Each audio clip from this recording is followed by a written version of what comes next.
Just one day without you is too long a time. Counting every hour in my mind. All alone. I'm so sorry that I left you alone. Now I know.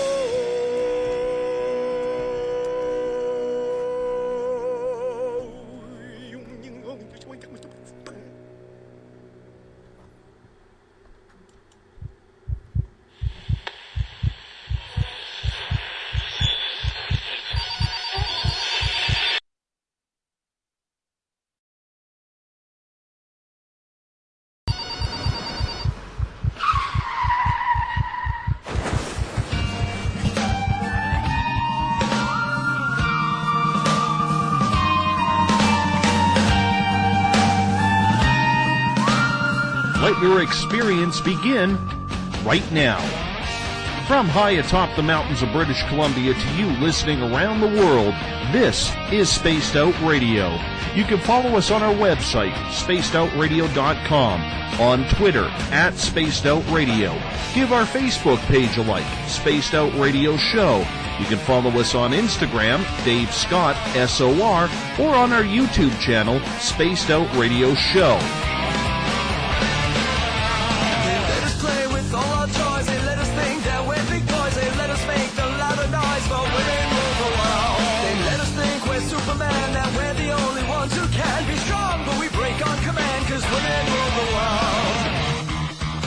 Buckle up, space travelers. It's time to go for a ride as we are live on Spaced Out Radio.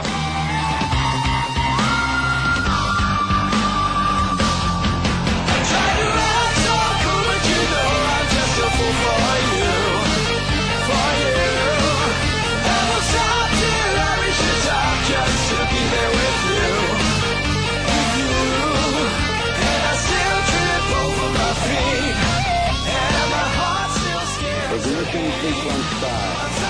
6, 5, 4, 3, 2, 1. Said the deeper I go, the deeper I fall.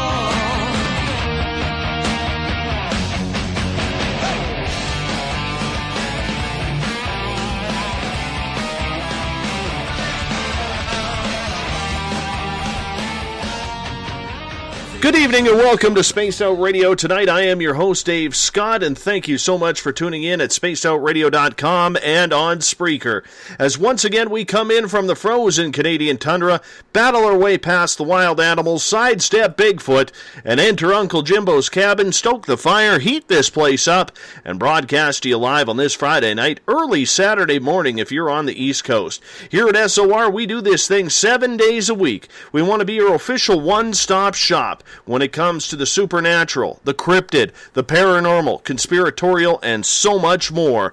Spaced Out Radio's theme music is courtesy of Kadar God Ron Bumblefoot THAL. You can find his new album, Little Brother is Watching, by going to our website, spacedoutradio.com. Hey, if you're a social media junkie like I am, follow us on Twitter, @SpacedOutRadio. Give our Facebook page a like, Spaced Out Radio Show. On Instagram, you can follow me at Dave Scott, SOR. Subscribe to our YouTube channel, Spaced Out Radio Show. And of course, our website is spacedoutradio.com. At this time, we'd like to send a shout out to our fans listening in on the SHR Media Network in Spaced Out Radio's chat room, along with Paranormal Into the Night and Paranormal Forum. If you're a fan of Spaced Out Radio, coming soon on our website is the Space Travelers membership. For just $5 a month, yeah, just $5, when we set this up, you will be able to win monthly prizes, take part in private group interviews, have a special section on our website, and so much more. Hey, we're going to give you a heck of a lot more than just access to our archives. Tonight's show is brought to you by Rivulet Reiki and Readings, providing healings in person or at a distance. PurplePlates.com, help heal your body, mind, and soul. The new Agora newspaper is the official paper of Spaced Out Radio. And the Spirit Story Box, the iPhone app, is the official ghost hunting app of Spaced Out Radio as well. Tonight we head down to Texas to the Lone Star State to check out a list of cryptids that are roaming around the wilderness. Because, you know, Everything is bigger in Texas. From Bigfoot to Black Panthers and Chupacabra roaming around the plains, there's never a shortage of interesting sightings and stories from people across the state. So what's going on? Are there Bigfoot and swamp monsters fighting over territories? Are they hunting game like the Black Panthers or Chupacabra? Michael Mays is a Texas Cryptid Hunter. He's also part of an organization called the North American Wood Ape Conservancy. He's one of the team members who follows up the reports in Texas, checking out the sightings and experiences people and farmers are having. He's also an experiencer, having sightings of both Bigfoot and the Chupacabra, which we'll get into later. Their website is woodape.org. Let's bring Michael into Space Out Radio Land now. Michael, thank you so much for joining us tonight. How are you? I'm just fine, sir. I appreciate it. It's a great pleasure to have someone on from your state on here because so many different cryptids seem to be popping up around the Texas area. And I got to admit, you know, when I think of Texas, I think of Chupacabra. I think of the possibility of pterodactyls that Jonathan Whitcomb has been investigating for years, maybe thunderbirds. But I never really knew that you guys were being invaded by Bigfoot sightings and Black Panthers as well. Yeah, and it's actually nothing new. Stories go back to the earliest days of the settlers in the state, and no doubt before that. As with many places, the term Bigfoot was not used. You know, back in those days, there were colloquial terms, regional terms, and names that were used for these animals. But no doubt, when you read these old accounts, when you read the descriptions given of what these things look like, if it were to occur today, that's the first thing that would pop into your mind would be the word Bigfoot or Sasquatch. Take us back, Michael, to what got you interested in these topics. Was it just a lifelong goal to be involved in these investigations from a kid, or was it a personal experience that made you have the need to find out more? There was a lifelong interest. I, like many who are interested in these topics today, we have a lot of things in common. I was a child of the 70s and 80s, which was kind of a golden age of cryptid television and events. I first saw the Patterson-Gimlin footage as a young man in the movie theater on a big screen, and it made quite an impression on me. And you can take it from there to the famous episode of the $6 Million Man, fighting Andre the Giant in the Bigfoot costume, and shows like In Search Of and the like. And it was just very much a big interest for me as a kid. Read all the books on the Loch Ness Monster, Bigfoot, the Yeti in my elementary and middle school libraries, and just have always been interested. I cannot say it was a goal to be involved until the interest, like many of us, grew up and other things kind of took over. Life intervened, jobs, marriage, children, all that stuff that most folks experience, and time became hard to come by. And it was not until my late 30s that the interest was rekindled again, and that led to a visual of my own of what I believe to be one of these, what we call wood apes down here in the Sam Houston National Forest. And that's been a little more than a decade ago now, and I've been hard at it ever since. We're talking with Michael Mays tonight on Space Out Radio. Their website, woodape.com, for the North American Wood Ape Conservancy. It's a great topic indeed. Anytime we get a chance to talk cryptids on this show, we've actually done it a couple of nights in a row here, and it's one of those topics that just keeps everybody at the corner of their seat. Now, I mentioned in my intro, Mike, that you were also an experiencer. You have had run-ins with Bigfoot and a Chupacabra, or what you feel is a Chupacabra. Let's start with the Bigfoot story here. Take us back to that scenario. Okay. It was May of 2005. I was, a friend and I were camping in the Sam Houston National Forest, which is in southeast Texas, Piney Woods area, and not too far from Lake Conroe, Lake Livingston, those areas, in the area just east of what is called the Big Thicket. And we were there expressly for the purpose of looking around. We had looked into several recent sightings that occurred in that general vicinity, and it was something we were both interested in. So we went down there with the idea of just kind of sniffing around a little bit. We'd made similar trips several times before, not many, but several times before.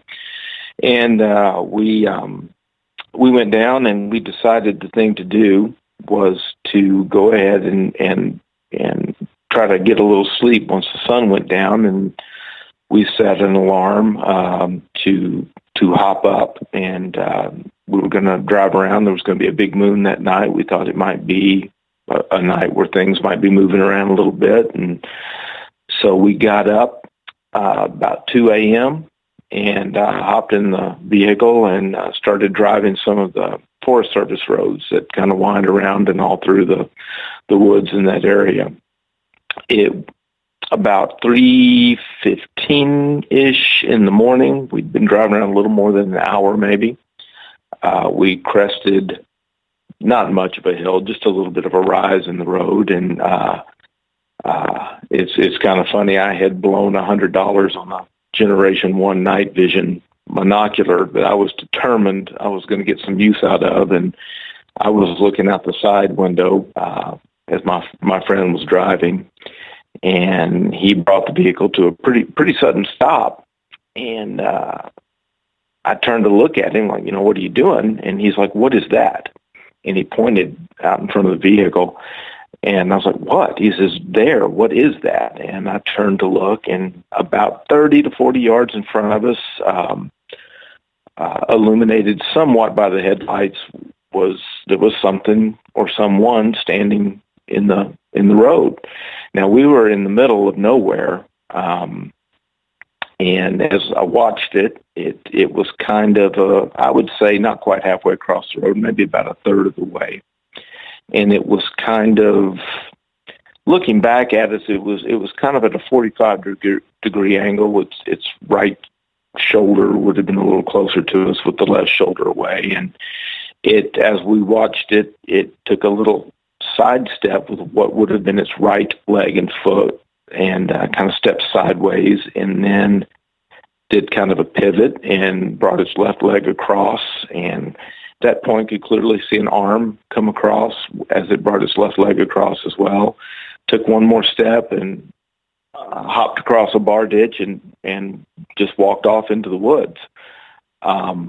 We were on a slight rise. We had crested it. We were kind of pointed slightly angled down, so the top half of the figure was more in silhouette and you could really see it, but the lower half of it was illuminated enough to tell that it was a very dark reddish brown color. The closest I can come to describing it would be the color of pine needles, pine straw that's been dead a long time. Not that real bright orange that they are when they first fall, but some stuff that's really been on the ground a long time. That's about what color it was, and it strode away on 2 feet. And it was brief, it was short, it was really pretty unspectacular, with the exception of what it was. It was just an animal in the road, and it just was what I believe to be a pretty unique and special animal that not many people are privileged enough to see. They are a beautiful creature, aren't they? Once you get over the whole size and intimidation factor. Yeah, they're pretty special, and I'm not sure I am over the size and intimidation factor 100%, but they are really something. And I've been lucky enough to have a lot of pretty unique experiences with my friends in the organization, and get to know a little about them, I would hesitate to call anyone an expert. I'm automatically suspicious of anyone who calls themselves an expert on a species of animal that's never been documented. I think that's a great sign for you to hang on to your wallet real tight when someone starts throwing that word around at you. But have had some unique experiences. Do think we've learned a lot, and it has been really a great adventure, great ride, and it continues on to this day. Like I said, I've been at it pretty much since that night in 2005. Were you investigating before this experience happened? No, sir, I was not. I think I mentioned, as a kid, I was very interested, and then life kind of got in the way. I mean, just very busy, young married, man, and just trying to make ends meet and so on. And what kind of rekindled it for me was I went to a meeting here in my hometown where we're living, and it's an organization called Legacy Outfitters, which is a Christian men's outdoors group that meets. There are various chapters all over the state down here, but they have a monthly meeting where a bunch of guys get together and talk hunting and fishing, and usually eat some kind of grilled meat and have a good old time, and bring a speaker in. And on this particular night, the gentleman that was going to speak was a man named Daryl Collier, who at that time was a member of the Texas Bigfoot Research Conservancy. And I heard he was coming, and I knew what the topic would be, and I got real excited about it. Kind of that child that kind of came back out in me, that interest, that childhood interest, and I'm point there. Just really was, he was a very dynamic, great speaker, told some very interesting stories, and best of all, didn't seem like a lunatic, to me. And so after, the meeting, I hung around and visited with him a little bit, and he invited me to come to a meeting of the organization, and I did. And after that meeting, ended up joining up, and the rest is history, as I say.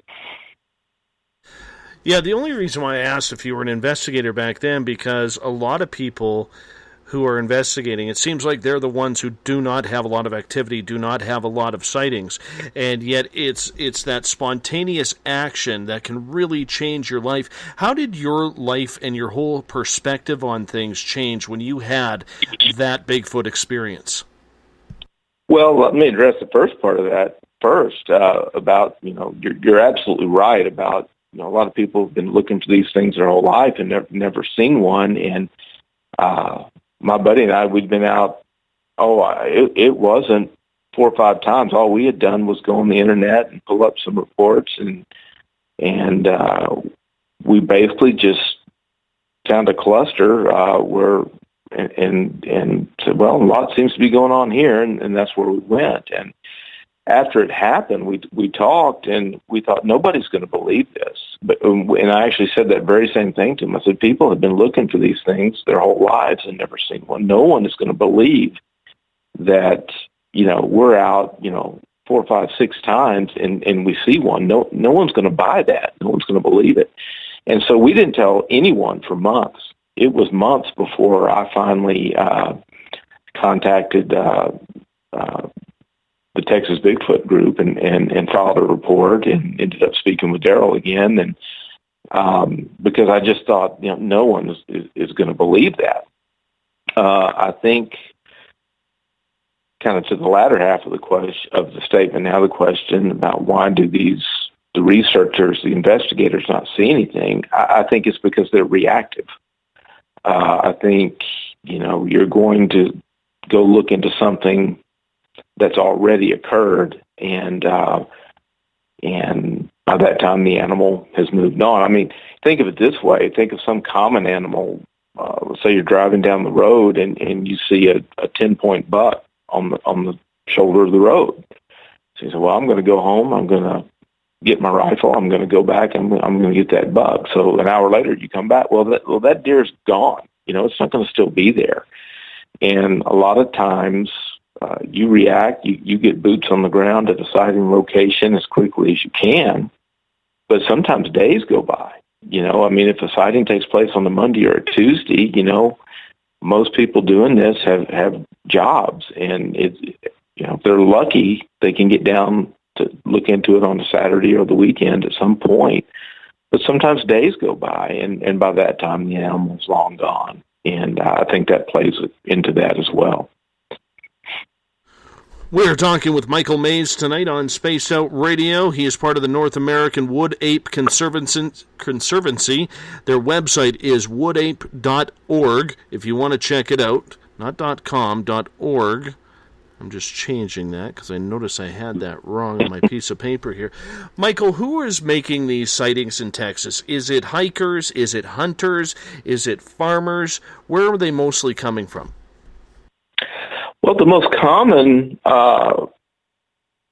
group of people, if we're going to group them in that way, would be motorists. Would be people just driving down the highway. A lot of times, folks coming back from some kind of event in another town, be it a wedding, a ball game, or something like that, and they're driving later at night than they might normally be. And the motorists are number one. A fairly close second would be hunters. There's usually a kind of a flap of sightings. We'll get a little rush of sighting reports at the very beginning of deer season down here in Texas, and then what's interesting is by the end, nothing's coming in. It's as if the animals realize, okay, those guys are all back in the woods now, and they retreat it to somewhere else and go deeper and darker until those guys are out of the woods again. But at the very beginning, a lot of times when guys are doing preliminary work, getting ready for deer season, getting their stands ready, and so forth, we'll get a kind of a rush of sightings at that point, but not much by the end of deer season usually. What part of the state is these Bigfoot sightings coming in on? Is it northern? Is it central? Because I'm assuming as we head down, and I've never been to Texas, but I know it's as big as British Columbia. I'm wondering, is it more happening in the forested areas, or is it happening right through the state? It's happening, if anyone's familiar with Texas at all, Interstate 35 almost bisects the state right down the middle from north to south. It runs from Mexico, and it goes on up into Minnesota, just runs right down, up and down the middle of the country, and almost, right down Dallas-Fort Worth, through Waco, through Austin to San Antonio on down.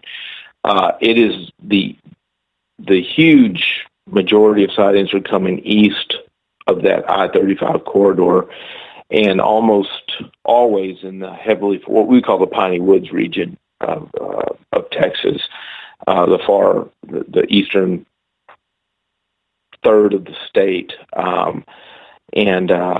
which is very heavily wooded, very heavily forested, with lots of rainfall, and where the greatest variety of all kinds of wildlife exist. So we've got some interesting graphs, charts, and things on the website that kind of document and plot these sightings and how they correlate to areas where the rainfall is heavier. The more rain fall that falls in a general area, for the most part, the more sightings you're going to have. And there's a lot more forest here in Texas and what we would call the four-state region of Louisiana, Arkansas, and Oklahoma than most people realize. Most people think of Texas as the dry desert that they've seen in the John Wayne movies and the old westerns and stuff, where they ride by the same rock 20 times in a chase scene, and it's just not like that. There are certainly parts of the state that are, but vast part of the states are covered in forest, and lots of water in that part of the state, and that's where they're coming from. What's probably the eeriest Bigfoot tale you have reported on in Texas?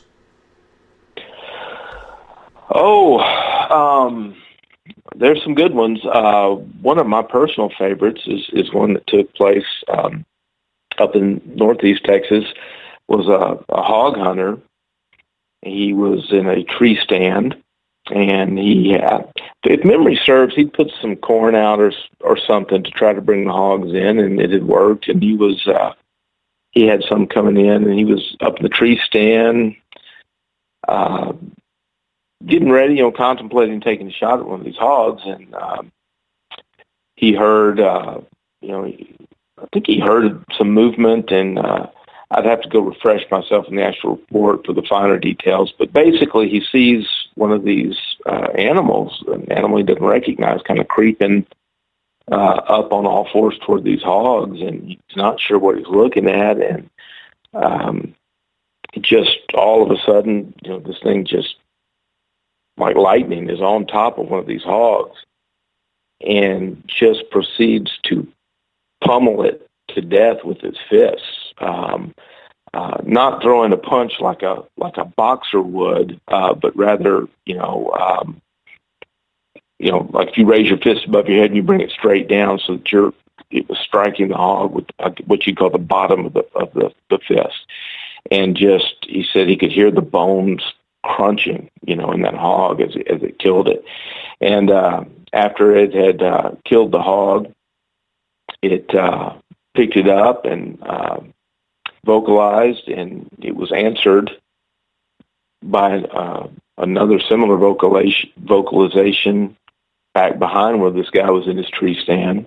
And the creepiest part of it is that this animal looked up right at him and proceeded to kind of snap its teeth at him, kind of clack its teeth at him, just kind of bring them together real hard, kind of like a bear will do. But it just snapped its teeth at him and then proceeded to walk on. And as you can imagine, that was the poor guy was terrified. And to make matters worse, the answering vocalization and the direction in which this animal walked away with the hog was between he and his vehicle. And so he sat there for a long time trying to work the nerve up to get down and get back to his truck. And finally, he was able to convince himself that, well, if it had really wanted me, it could have got me anytime it wanted to. So I'm probably okay. And he made it out of there. But that's one of the more intense encounters that we've looked into. Mm-hmm. That is crazy. That is a crazy story. And, I'm sure his pants were not clean after that, especially after this Bigfoot was not even checking or checked him out right after the kill. Well, and personally, coming, now from having a little more knowledge, a little more experience, I'm guessing this thing was fully aware he was there the whole time. And just decided to, I guess hunger makes you do funny things. But it's funny you mentioned that, because that's one thing the guy told the investigator. He says, listen, he goes, I'm not embarrassed to tell you that, well, I'll put it more gently, he soiled himself. He absolutely did. And he was pretty rattled by the whole thing, that's for sure, which is pretty understandable. On the flip side, before we go to break, we do have to understand that Bigfoot can't be all that bad if it likes bacon. Because you can never go wrong with bacon. At least that is my opinion. Mike, I'm going to throw you on hold for a couple of minutes. We are going to go to our first break of the night. We are talking cryptids out of Texas with Michael Mays. He's part of the North American Wood Ape Conservancy, their website, woodape.org. You're listening to Space Out Radio. I am your host, Dave Scott. We'll be right back after this break. Would you like to become one of our space travelers? All you have to do is click on the Space Travelers icon at spacedoutradio.com. For only $5 a month, you can get access to some great prizes, as well as private monthly shows, newsletters, and a members-only section on our website. Become a space traveler today. Hi there. This is your medium, Joanna, from Spaced Out Weekend, 2 mediums and a large. I would love it if you would come and join us with host James Tyson every other Sunday on Spaced Out Weekend. Together, we will take your calls and your questions live. Our goal is to provide you with a positive outlook on deep questions that you may have. Questions regarding love, relationships, money, or whatever else is on your mind. Come and check us out at spacedoutradio.com. Every Saturday and Sunday night, as Dave Scott wanders aimlessly in the wilderness, you can come hang out with me, James Tyson, in Spaced Out Weekend. Starting at 9 p.m. Pacific, midnight Eastern, I'll take you along as we talk with some of the best experts in their fields. SpacedOutRadio.com is the place to find us. So sit down, relax, put your feet up, enjoy the topics like the paranormal, supernatural, intuitiveness, and so much more. Hope to see you there. Hi there, this is Elizabeth Anglin, and on the last Monday of every month, I join Dave Scott for Spaced Out Radio's Cosmic Passport. We delve into everything from extraterrestrial contact to animal communication. It's a lot of fun, and every month it's something different and exciting.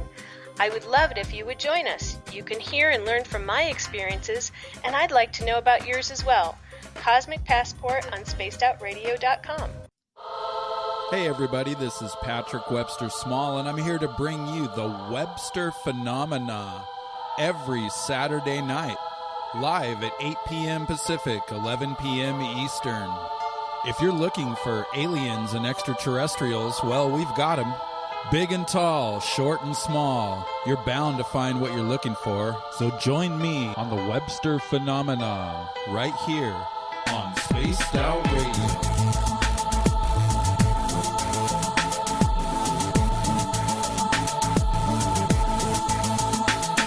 Visit purpleplates.com today. For over 40 years, the Purple Energy Plates have been delivering amazing results for their many customers. Inspired by the great genius Nikola Tesla, the harmony, healing, and energetic effects of the plates have proven over and over to be beneficial and often miraculous to thousands of customers. With their money-back guarantee and the many benefits, how can you afford not to get one? Check their site for daily specials and choose from their many energy products. You won't be sorry. Visit them today at purpleplates.com for mind, body, and spirit, and expect a miracle.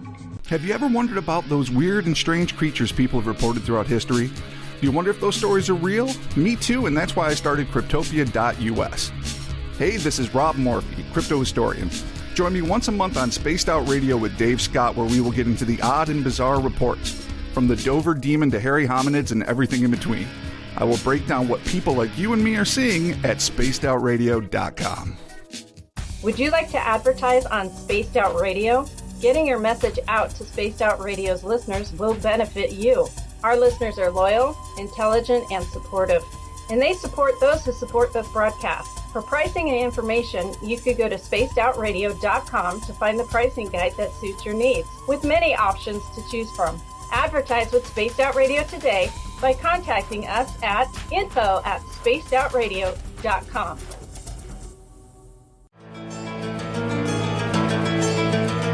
Want to connect with us online? Find us on Facebook, Spaced Out Radio Show, on Twitter, @Spaced Out Radio, on Instagram, Dave Scott, SOR, on YouTube, Spaced Out Radio Show, and our website is spacedoutradio.com. All right, space travelers, here comes the second half hour of Spaced Out Radio. Welcome back to the second half hour of Spaced Out Radio tonight. I am your host, Dave Scott. Thank you so much for tuning in. Tomorrow night and Sunday, Uncle Jimbo James Tyson is back at it with Spaced Out Weekend. I wander off into the wilderness trying to find my Zen. Sometimes I can find a Wi-Fi signal to tune on in, but I would love it if all of you decided to tune on in and check it out as well. Spaced Out Weekend the next 2 nights before I'm back with Chronicles of the Unknown on Monday night. If you want to follow us on Twitter, you can do so at Spaced Out Radio. Give our Facebook page a like, Spaced Out Radio Show. You can also ask to join our Spaced Out Radio group as well as Podcast Central. On Instagram, I can be followed at Dave Scott, SOR. Our YouTube channel, where all of our archives are stored, is Spaced Out Radio Show. Subscribe to that if you wouldn't mind. And our website is spacedoutradio.com. Once again, it's nice to see a packed house in Paranormal Into the Night, Paranormal Forum, and on the Spaced Out Radio chat room. And we also welcome in those listening in at shrmedia.com. Tonight we are talking Texas Cryptids with Michael Mays. He is part of the North American Wood Ape Conservancy, their website, woodape.org. Michael, welcome back. And right before the break, you were telling us a real freaky story about a hunter being up in a tree stand trying to lure some wild hogs, and the Bigfoot snuck up and took one out and then bared its teeth at the hunter like he knew the hunter was there the entire time. Do we know if the hunter has ever gone back into that area? I can't say for sure if he has or if he hasn't. I know he did not return immediately. I can tell you that, and there was certainly some hesitancy on his part, which is very understandable. Can't blame him at all. I don't know if I would go back if I had that close of an encounter. I mean, the encounter I had was pretty darn close. It was probably, the two of them, one was at about 100 feet, the other one was at about 85 feet. And I never felt any threats or anything, but then again, there was no wild game around there. I want to, before we ask you for another experience, I'd like to ask you this then. Do you believe then that there is a difference between, say, the wood ape or the swamp ape or whatever you want to call in your area compared to, say, the Bigfoot that are seen up here in British Columbia straight through to Cascadia at the northern tip of California?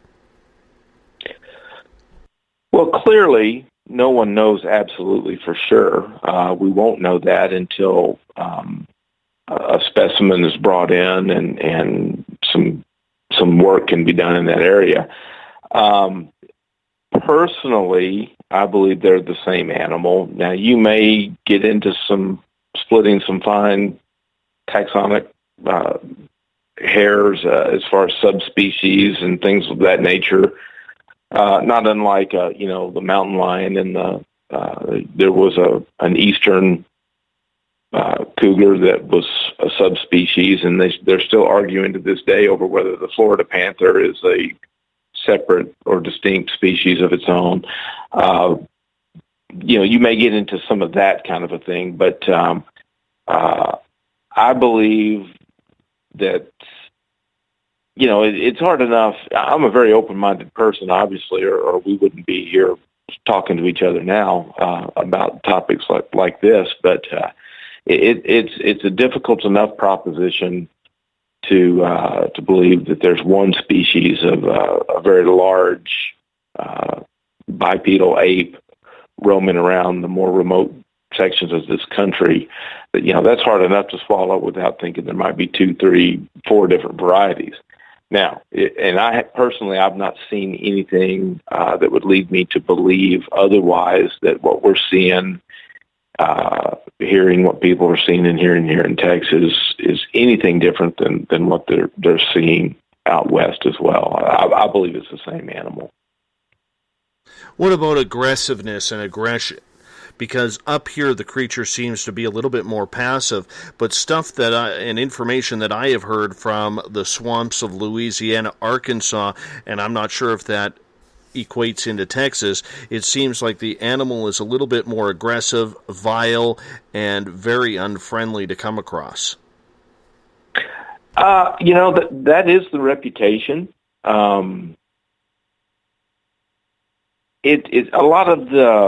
lot of things are subject to interpretation. A lot of what we would call intimidation behavior takes place. If some large animal is shaking a tree at you and vocalizing at you,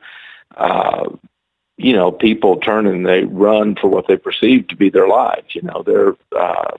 They're terrified. They think, well, this was super aggressive. This was, and really that's just classic, animal, great ape in particular behavior. That is the reputation. for sure. But if you really look at the majority of the sightings, if you were to go down and just make two columns, aggressive behavior or non-aggressive behavior, the vast majority of sightings, even down here in the South, would fall into the non-aggressive category, by far. Because like we talked about earlier, most people are only seeing animals that kind of lopes across the road or very fleetingly for a second or two in the woods before it retreats. And certainly that can't be described as aggressive behavior. So, and those kind of accounts outnumber the more scary. Even the story we just told, the account about the hog hunter, if you really break that down, the aggression was toward the pig, toward the prey. It's not much different than, a lot of people pay big money to sit in these open top Jeeps to watch lions take down prey or leopards take down prey and such. And I don't think they would describe that behavior as being aggressive towards them. It was certainly aggressive toward the prey, but not to those who witnessed it. And it's a very similar kind of scenario in my mind, because like the hunter himself said, he said, if that animal had wanted me, it could have had me. And certainly it gave him a signal saying, hey, stay put, Jack, until I'm out of here. And but that's not much different than a lot of animals would do. If you head into the northern part of the state, there is a lot more action that we hear happening in the swamps of Louisiana, going into Arkansas, so on and so forth. Are the Bigfoot sightings that you're hearing in that area, could they be misconstrued with a lot of the legends that come from the swamp in that area as well? Because there's so much going on in there. We think of the legend of Boggy Creek and so on and so forth. Are you familiar with that? Yes, sir. That's one of the movies I saw as a kid that really generated that interest in the whole topic. So yes, sir, I'm familiar with it, and I think most of these, there's a rich history of, just to throw it all under one umbrella, of swamp monster stories in this part of the world, southeast Texas into Louisiana and Arkansas, as you're talking, and the vast majority of them, when the swamp monster is described, it's some tall, hulking, upright, hair-covered, smelly creature. And again, there were different names regionally for them. A lot of times just the term wild man, the term swamp monster. Down in the Big Thicket area, there was a term called used. It was they called it mossy back because it looked like it had some of the Spanish moss and stuff, which and things on it as it kind of shambled around. And but really the descriptors are, with very few exceptions, are very similar to just classic Sasquatch descriptions. So I think for the most part, that's what people are seeing. Even when you go on into Louisiana, the old legends of the Cajun werewolf, the loup-garou, and the slightly different similar animal called the rougarou. Again, hair-covered, upright, with bipedal, nasty-tempered, animals. And I think a lot of that, you're seeing a lot of overlap there. And I think, they make, I'll use myself as an example. It never occurred to me as a young man that what people were seeing in the Pacific Northwest might be the same thing that people in my part of the world were seeing and calling, the wild man or mossy bat. And, the thought just didn't even cross my mind that they might be the same thing. That, those connections didn't happen until later. So I think for the most part that we're talking about the same thing. Mm-hmm. I was just going to ask you about the rougarou, because here's a creature that has so many different definitions to it, yet in the end it seems so similar to the Bigfoot, yet living in the swamp and apparently being very aggressive, but seems to have a little bit of a smaller neck than most Bigfoot seem to do. When you look at the rougarou, compare it to what you hear from the Bigfoot sightings, do you think we're talking about a cousin here, or do you think we're talking about a totally separate animal? My guess again would be that we're talking about the same animal. I think a lot of the differences in size, weights, heights, and such can be explained, away just based on where they live. I think it's pretty well established that a lot of the animals living farther north achieve larger sizes, and for example, just deer. A big deer in Wisconsin, Minnesota, is going to be bigger than a big deer down here in Texas. And it has to do with the temperature and the need to regulate body temperature in colder environments and things of that nature.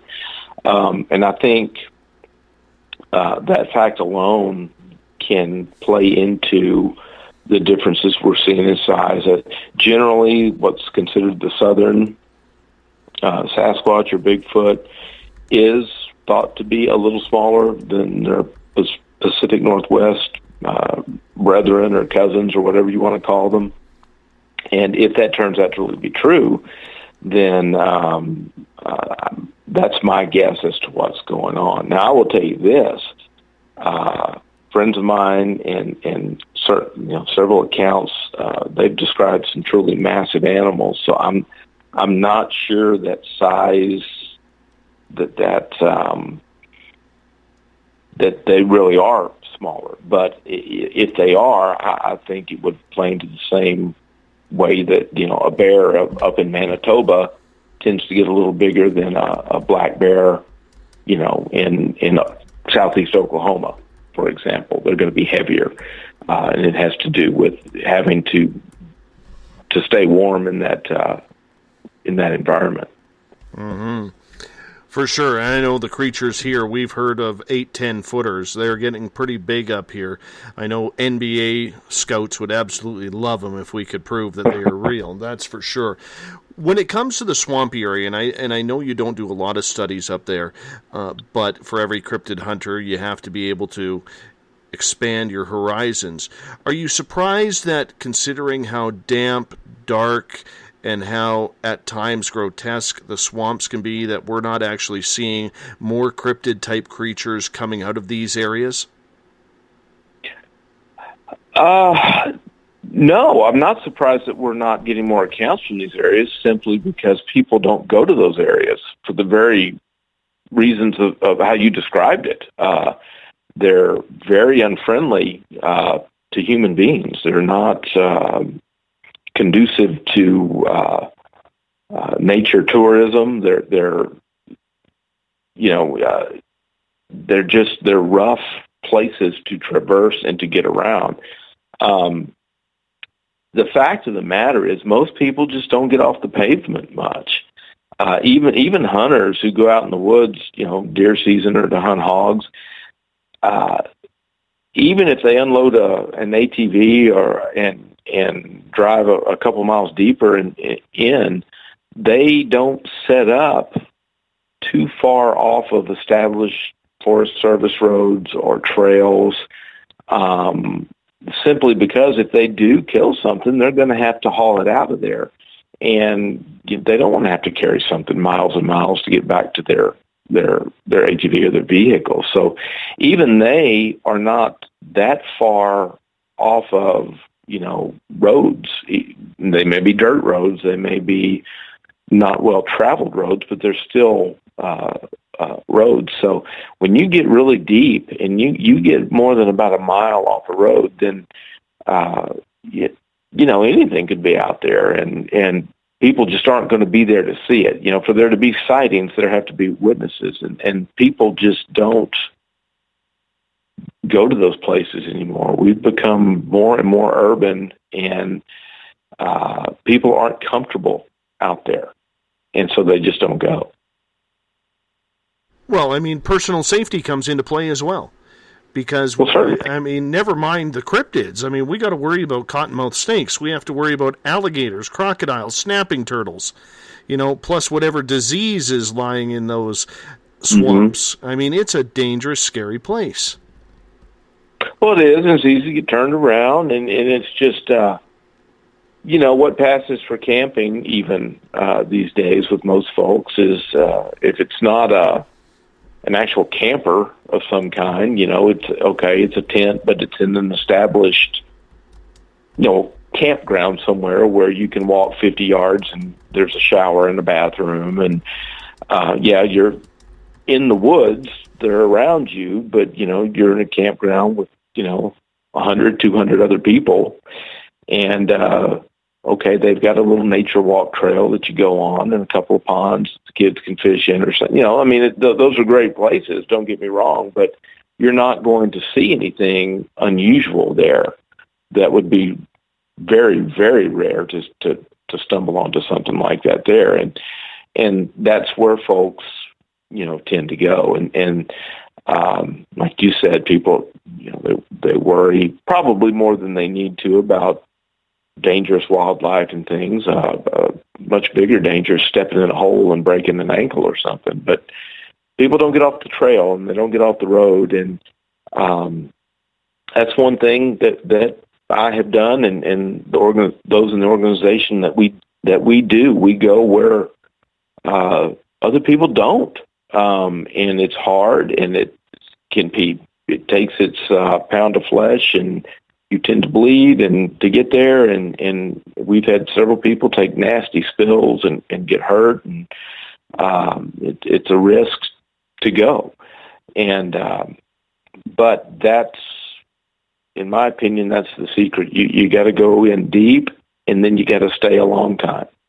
And that's the other reason people don't see anything. Even if they go camp somewhere, most folks only have Saturday and Sunday off, and then they got to be back at the office on Monday. And so maybe they get there Friday night. More than likely, they get there Saturday morning. They set up a camp somewhere. They spend Saturday night, and then they pack up, and they got to be out of there by Sunday afternoon in order to make it home in a decent hour. So wildlife just kind of lays low, all wildlife, and I think the animals are conditioned that, all right, we just kind of hunker down here, that, they're going to be gone in a day or two. And I think the secret to seeing something is, like I said, to stay somewhere a while. Make them get tired of you being there. And that's when things tend to happen.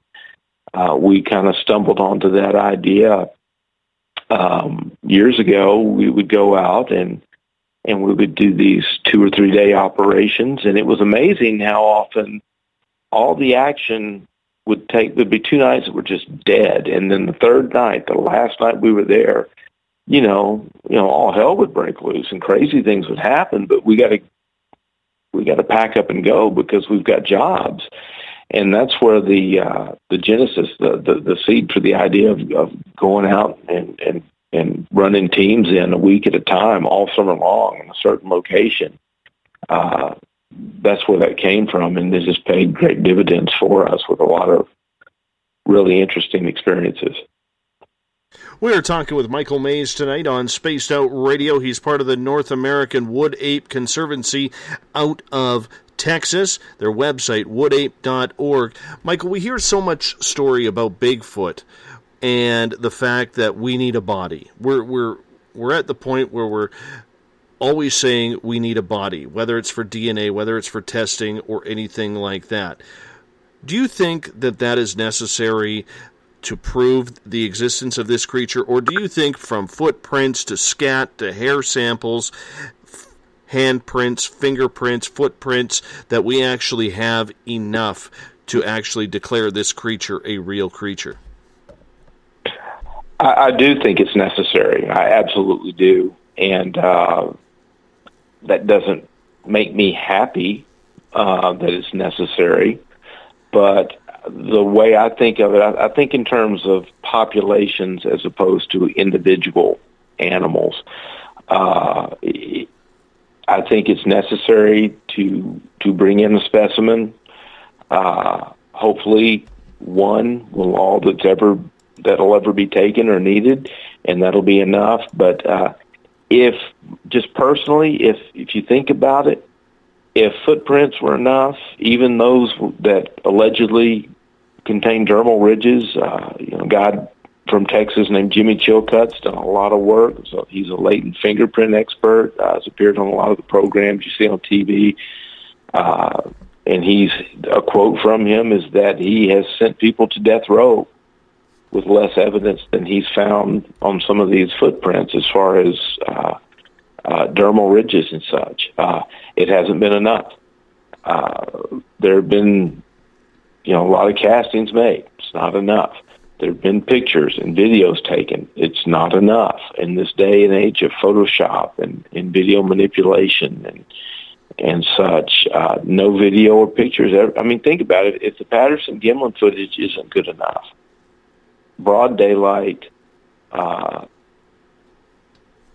long, good look at the animal, and this, of course, took place long before digital media was ever even conceived, and yet they still can't prove that it's not real. But the frustrating other side of the coin is you still can't prove that it is. If that video isn't clear enough and good enough, what will be? And I just don't think it ever will be unless that there is a specimen brought in. But my hope is that one and one only to save all of them, because I don't think they have much to worry about from hunters. I don't think they have much to worry about from any perspective as far as their survival other than habitat destruction.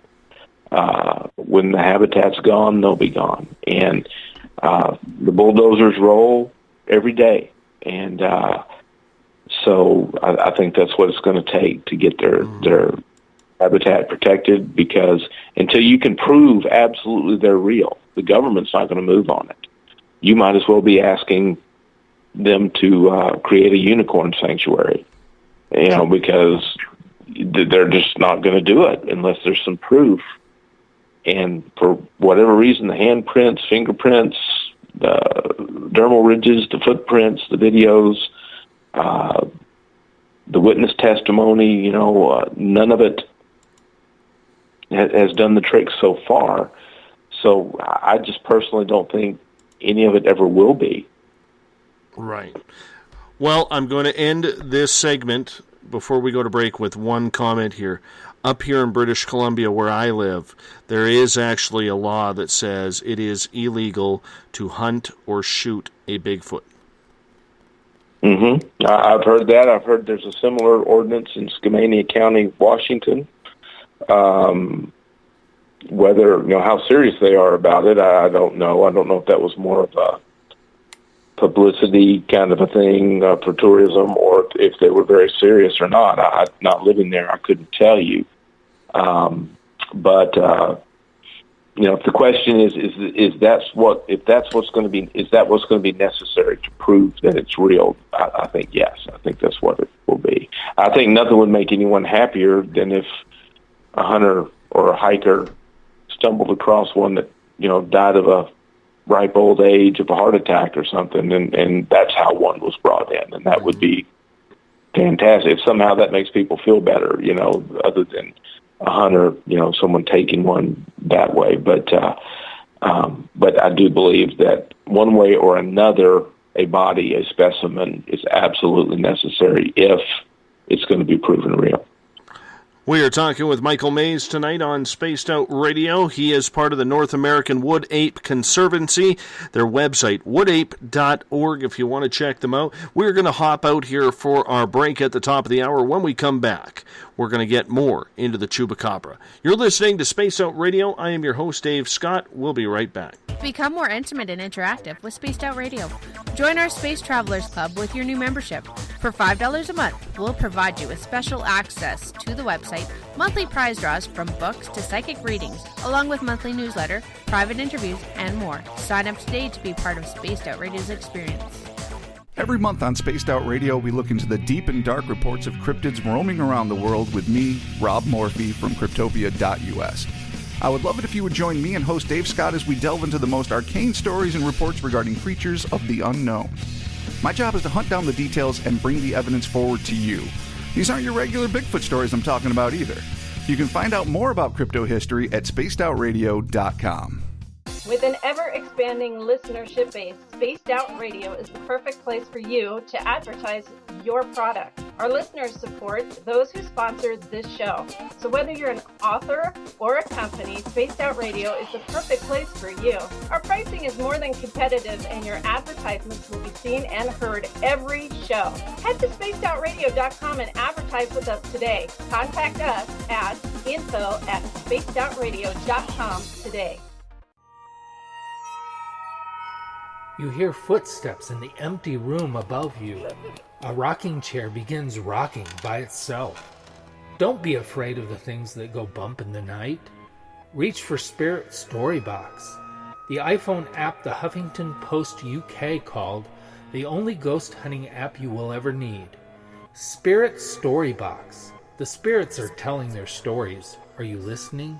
Strange creatures lurking in the night, the sounds of wood knocking in the forest, odd happenings right out of a fictional world. These are the reports I love.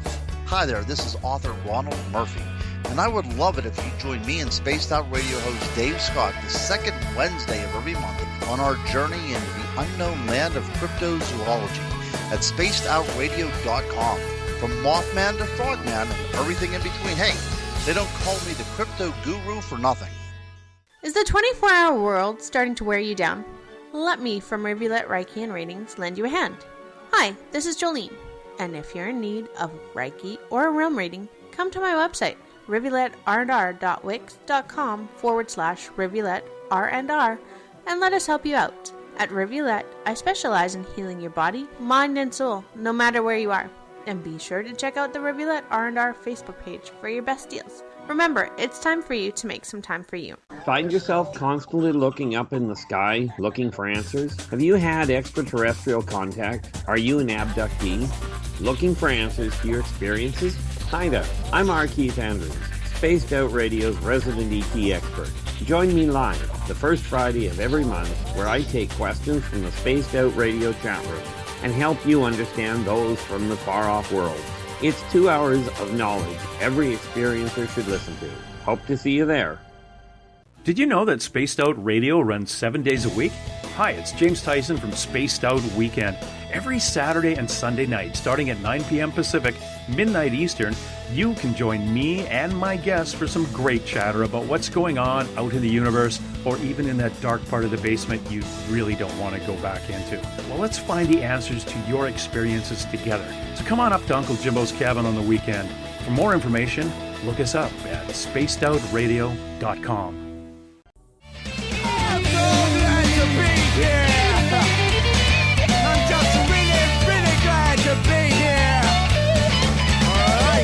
Would you like to connect with us on Spaced Out Radio? Head to spacedoutradio.com to check out the latest shows, guests, and sponsors. And don't forget to sign up for the Space Travelers Club. You'll find all you need at spacedoutradio.com. Welcome to the second hour of Spaced Out Radio tonight. I am your host, Dave Scott. Thank you so much for tuning in at spacedoutradio.com and on Spreaker. Or if you're at shrmedia.com listening in to us tonight, thank you so much. We just added them as our first of potentially many syndicated stations that Spaced Out Radio is going to be running on. I want to say thank you to everyone in Paranormal Into the Night, Paranormal Forum, and the Spaced Out Radio chat room for keeping it busy in there tonight. Always a pleasure. And if you have any questions, feel free to ask away, because I will ask our guest, Michael Mays, about them.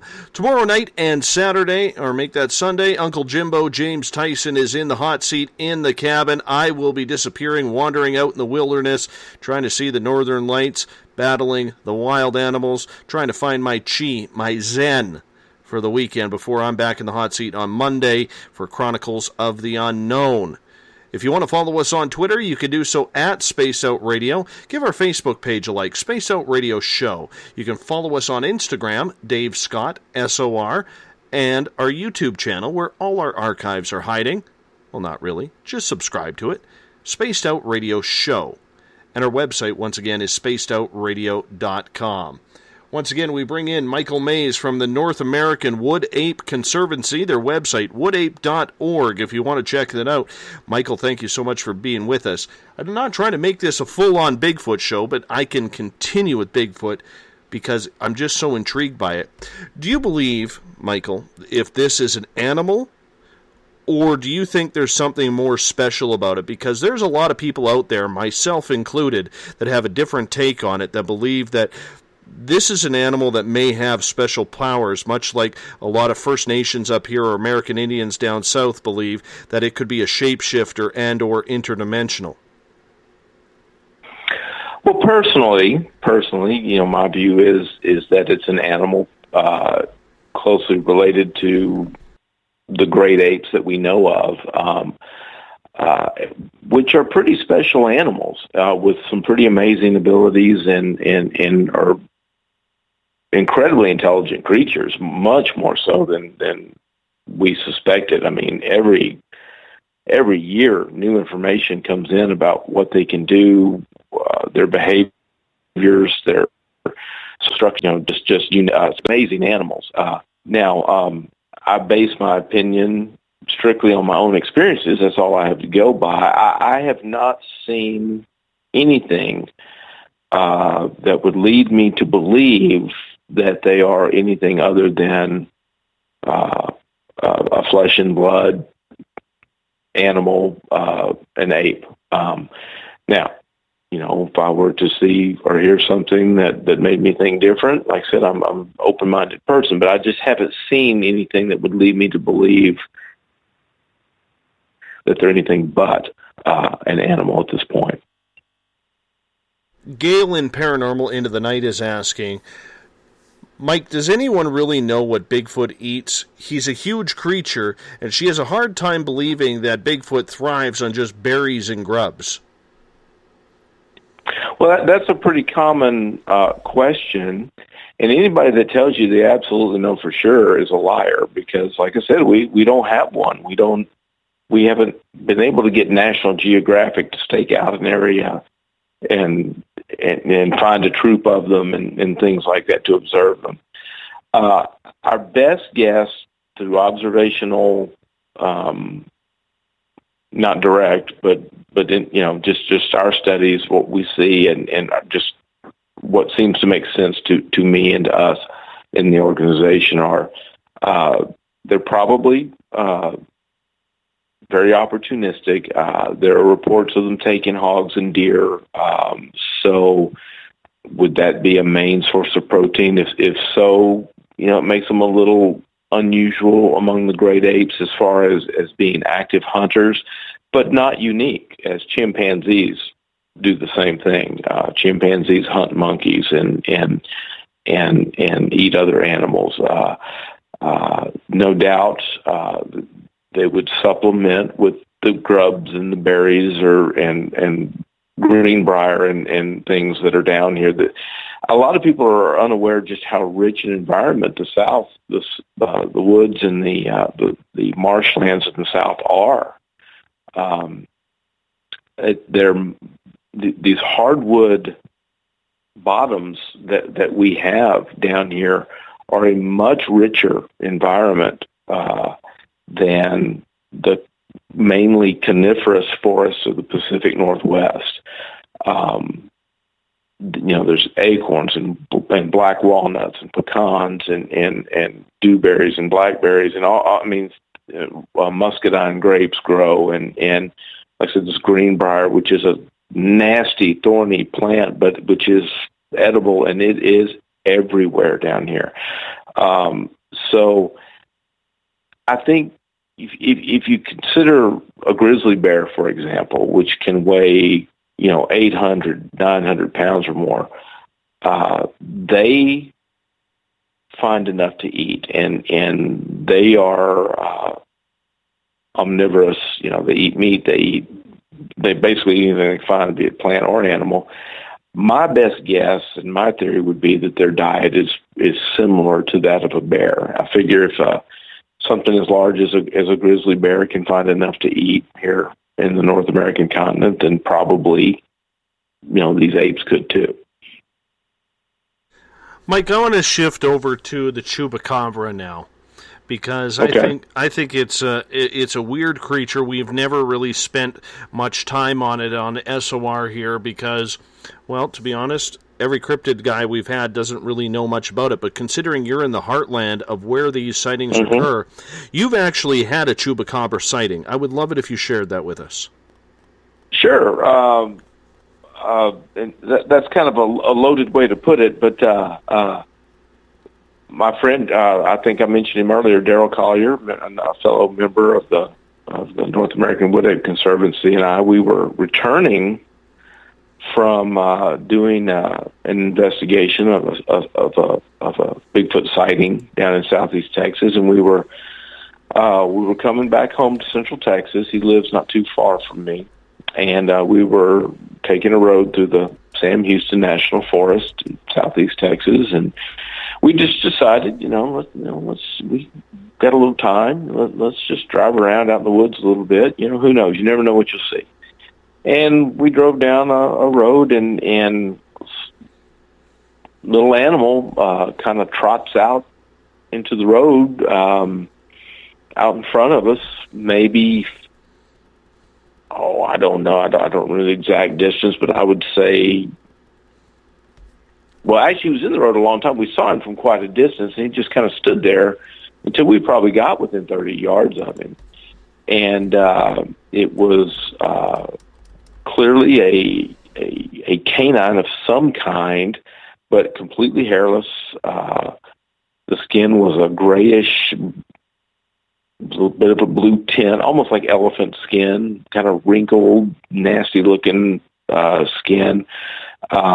Big ears, long, skinny, hairless tail, and it just kind of froze there on the road for several seconds, allowed us to get pretty close to it. Then it crossed the road, went in the woods, and then it got, 10, 12 yards into the woods and stood still again. And we were able to continue to look at it for several more seconds as it just kind of stood there. I'm assuming it thought that we couldn't see it. It was kind of in some shadows and stuff, but we'd been able to track it from the road all the way to where it stopped. And so we got a real good look at it. But, it was clearly a canid of some kind, which down here in Texas, the term that folks have started to use is blue dog. They call them blue dogs. And the media gets a hold of it, and it morphs into, the Chupacabra. That term starts to get thrown around. But, what I saw was either a coyote or maybe a fox that was really suffering from a bad case of mange. It was just, it lost its hair. And when an animal does that, it's a very alien looking creature. You're not used to seeing these animals without their fur, without the hair on them. But clearly it was some sort of canid that we saw. Do you believe then, Mike, that maybe that's what the Chupacabra legend is just a canine with a severe case of mange, whether it's a dog, fox, coyote, wolf, or do you believe that it's its own separate species? Well, the interesting thing about it, and something that I don't know when this happened, the Chupacabra, the myth or the story behind that goes back to Puerto Rico. That goes way back to Latin America. And the descriptions given of it are completely different than what, like I said, mainly the media and what a lot of people have latched onto with these blue dogs, these hairless, mangy canids. The original, description, the myth was of a almost an alien-looking creature that kind of hopped around on two legs, had claws, big eyes, scaly, big scales on his back, and of course, the fangs. That's where the name goat sucker came from. It allegedly would attack livestock, chickens and such, and drain them of their blood. But it was not described in any way, shape, or form as close to any sort of a dog-like animal. Completely different. That's something that's happened over the last 20 years or so, and I do not know why that is. I don't know how that came to be. I figure just the term Chupacabra and the legend came with immigration, of people's Latin heritage as they move into Texas. So the term, the story, the folklore, the legend behind it came with them. But what it was and what it's become are very, very different things. So, I don't know what it was that prompted the stories to come about originally in Latin America, but what we're seeing now, there's some sort of canid, like I said, they're foxes, they're coyotes, suffering from sarcoptic mange. That's my personal opinion. Let's talk about the blood-sucking, because that is said to be a very high-quality character of the Chupacabra. I mean, it would need fangs in order to do that and be able to suck blood, much like a bat does. When you see these animals, whether they're calves, whether they're sheep, whether they're goats, or whatever type of animal it is, and you see the puncture wounds in the neck, if it isn't the Chupacabra, what do you think is actually causing that? Well, that's a great question, but there are a couple of questions, about that I would have, that I would ask, is, people assume the blood's been drained from them, and I think that assumption comes from the fact that there are reportedly fang marks, on the dead animals, and that there's no blood on the ground. Like if a bobcat or a big cat of any kind or a pack of coyotes got after something, there's just a big bloody mess where it all happened. And that's not the case here. You'll see sometimes multiple animals dead with no real signs of a big struggle except for these marks on them. But I don't know if anyone has ever done basically an autopsy on any of these animals to know for sure whether the blood has been taken out of them. So I'd be curious to hear from anyone who knows of that. And then, as far as the sucking the blood, and I'm not a bat expert, but my understanding is that bats don't suck blood. They create the puncture marks, which causes bleeding, and then they kind of lap up the blood with their tongues. So it would have to be something truly completely new, completely different to be able to pull that off, something that is not documented, something that we don't know about. If it's truly using fangs to puncture and then truly draw out and with suction the blood from these its victims, that's something highly unusual in the animal kingdom and something that we don't know about yet. Corey in Space Out Radio's chat room is asking, on social media, and I've seen this video lately, there's been a video going around, it's gone viral with this grayish-green, brown animal, no hair on it whatsoever, stuck in a cage trying to chew through the metal to get out. and it's got some nasty-looking fangs on it. Have you seen that video yet? I don't know if I've seen that particular one. I've seen several that sound like they were very, very similar. There was one going around. It tends to make the rounds about once a year, every 12 to 18 months, and it's a raccoon. It's a raccoon with mange, and you would never guess it because people are looking at it like, well, it's holding its food, it's using it, it's got hands. It's, that's clearly not a dog, like we were just talking about before. So you're wrong because that's clearly not a dog or a canine of any kind, which that would be true. But anyone familiar with raccoons know their prints look like little tiny hand prints, and they do use their hands to eat with. And any animal that loses its fur, its hair, looks completely and totally different than what they look like when they're healthy and they have it all.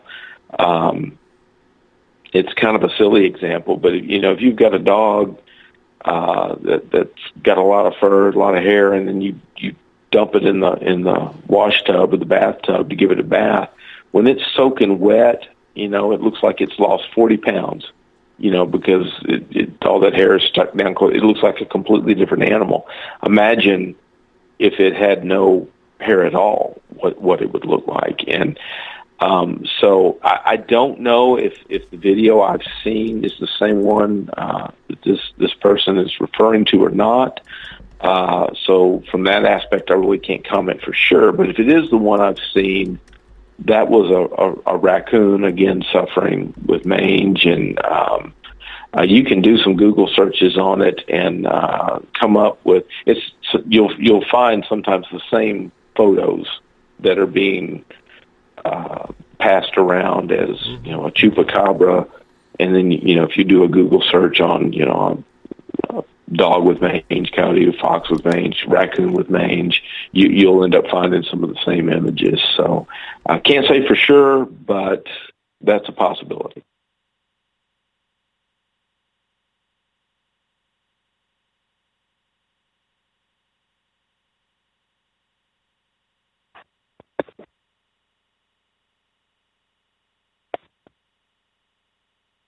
Mike, I'm curious about getting your opinion on this.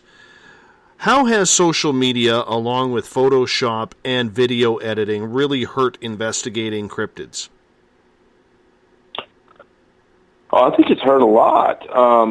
When back in the 50s and into the 60s and even the 70s, really the late 60s and into the 70s, there were a lot of well-respected scientists that had a genuine interest in the Sasquatch phenomenon, for example. And as time went on, it just got to be, kookier and kookier, and a lot of those guys really kind of backed away. And with the advent of the internet and quickly followed thereafter by social media, it just really took off. I think it has hurt. The community, for lack of a better term, there seems to be a lot of sniping at each other, a lot of arguing, name-calling, immature behavior, and it just does nothing but hurt credibility for those who are legitimately trying to look into these things.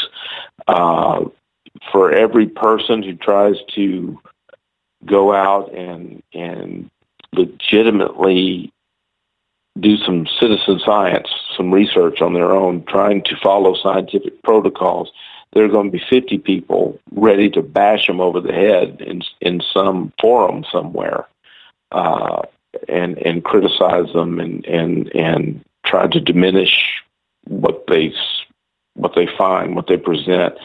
And I don't know why that is, but the whole effect is quite disheartening, and I think it keeps a lot of people away, and it definitely does hurt the credibility. And I think you can add cable television to that list to a great degree.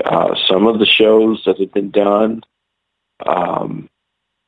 have been pretty well done, and I think helped, but they're quickly followed by 2 or 3 more that are just awful. They're just flat out awful, and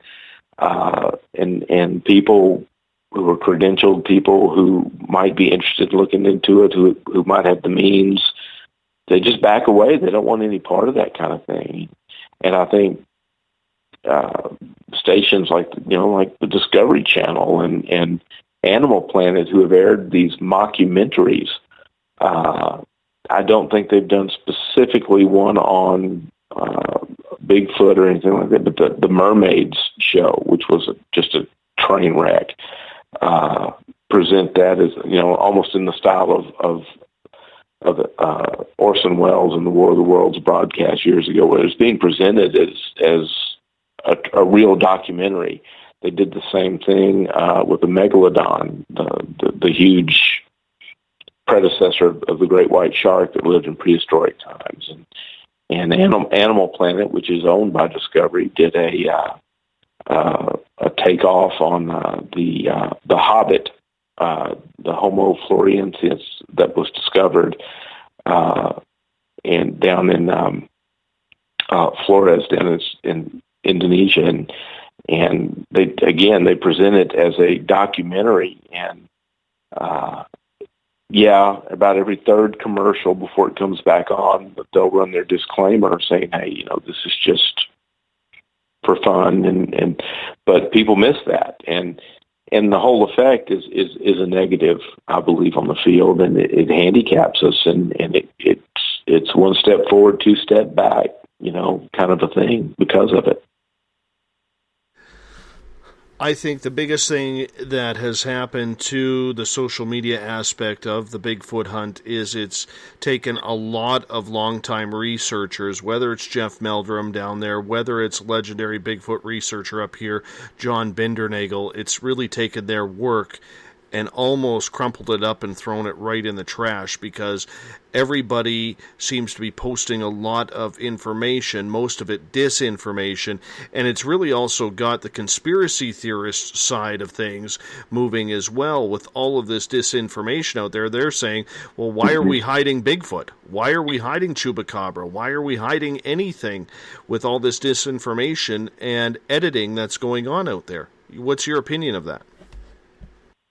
Well, what the motives of people are, I couldn't tell you. I do know if you go to YouTube and just punch in Bigfoot, you're gonna just see all kinds of garbage out there, and some of it's just flat out comical. Some of it is legitimate efforts to hoax and to fool people. And buried in there, the thing is, there might be a video or two on YouTube that's genuine, that really might be the real thing, but no one's going to pay any mind to it simply because of where it's presented. That would be one thing I would caution anybody on, would be if you ever do get a photo, if you ever do capture some video, if you want it to be taken seriously, don't post it on YouTube first. You need to get that in the hands of some people that can look at it, analyze it, and present it in as scientific a manner as possible, because it's just going to get lost in the white noise that is YouTube now. I mean, that's just not the place for anyone to be taken seriously. But as far as conspiracies go,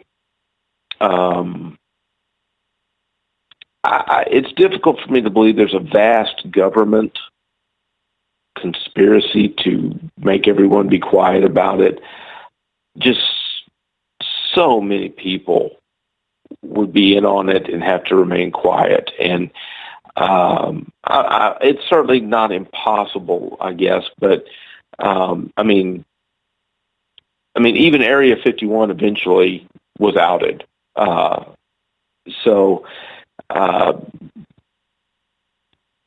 Do I believe that a lot of government officials know what's out there? I do.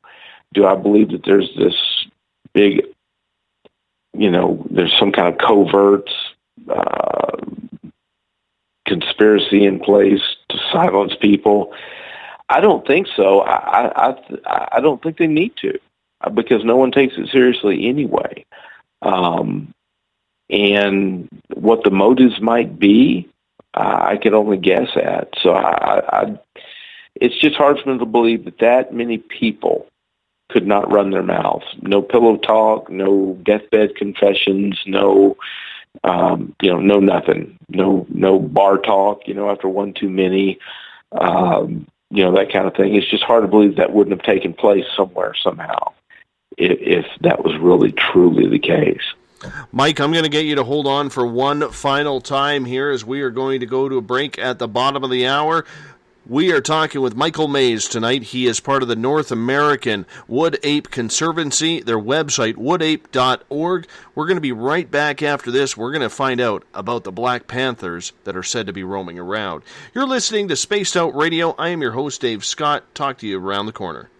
Looking for a place to get your product to the public? Advertise with us at Spaced Out Radio. At spacedoutradio.com, you can check out our pricing and packages that best suit your budgetary needs. Whether you're a budgeted author or a company looking to expand, our listeners support the products that support spacedoutradio.com. Advertising with us is an effective way to get your message out. Contact us at info@spacedoutradio.com and get your ads out today.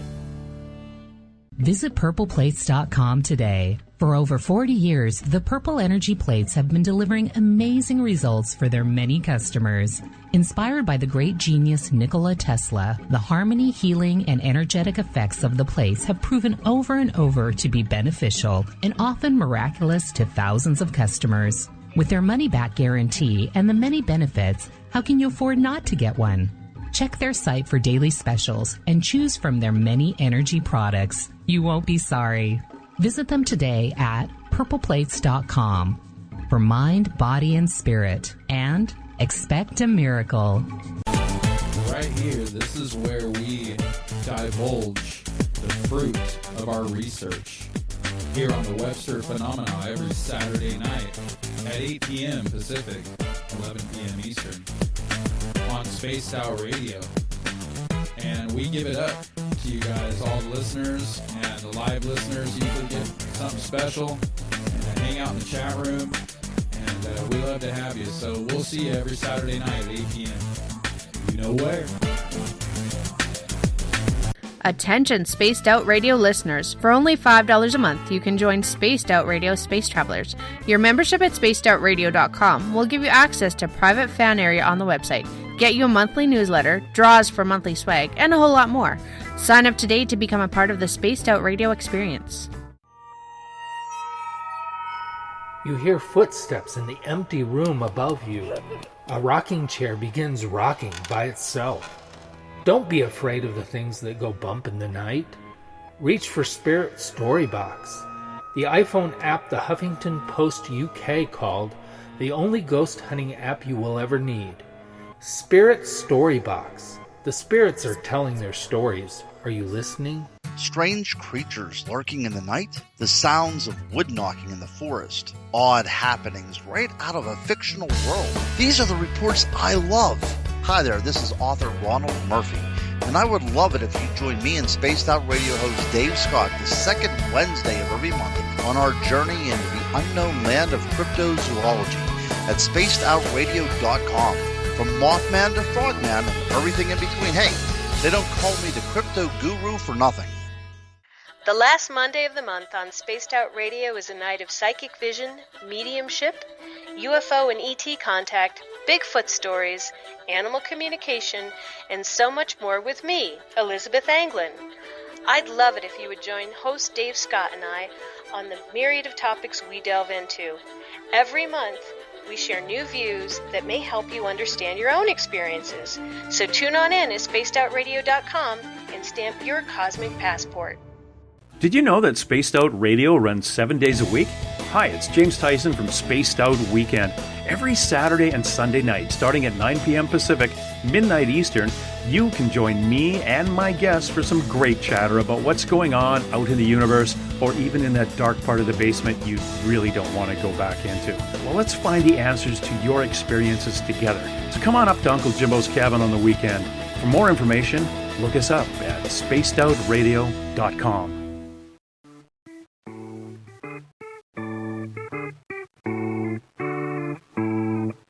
Missed most of tonight's show? Don't worry, you didn't miss a thing. You can head to our website, spacedoutradio.com, and download our archives for free. And don't forget to get your Space Travelers membership today. Now, back to tonight's show. We've rounded third. We're heading for home tonight on Spaced Out Radio. Thank you so much for joining us. I am your host, Dave Scott. Thank you to everybody listening in at the Spaced Out Radio chat room, Paranormal Into the Night, and Paranormal Forum, as well as shrmedia.com, our first of hopefully many syndicated networks that are picking us up. Thank you so much for tuning in, making this show better.